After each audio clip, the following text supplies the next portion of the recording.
Welcome to Thomas Top 5, where we highlight our most popular recent stories. Researchers at the Los Alamos National Laboratory say they are moving closer to a balloon capable of traveling at high speeds and floating indefinitely.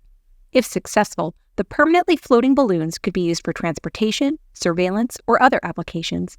Watch our video to see the balloon tests in action. In robotics news, a tool to help farmers address their complex daily needs is about to reach commercial availability. Coined the Senti Bee, this flat, 33-pound bot operates autonomously in a way that's distinct from other agrobots. Cameras take images from 2 viewpoints and use an AI algorithm to assess them for problems like weeds, disease, or lack of watering crops, and it looks quite cool doing it.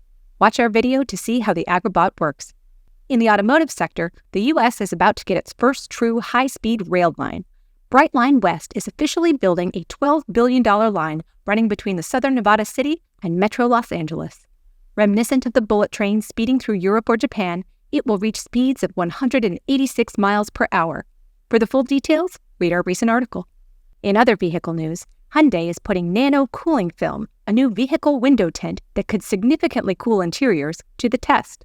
The film blocks external heat and emits internal radiant heat to the outside, decreasing the air temperature surrounding a driver's head by as much as 54 degrees Fahrenheit. Finally, Volkswagen employees have voted overwhelmingly to join the United Auto Workers Union. In 2023, the UAW made historic gains during negotiations with Detroit 3 automakers GM, Stellantis, and Ford. Now, the UAW says it would pursue representation at American plants owned by foreign automakers like Toyota, Honda, and Nissan. We broke down the 2023 strikes and UAW's plan for the future.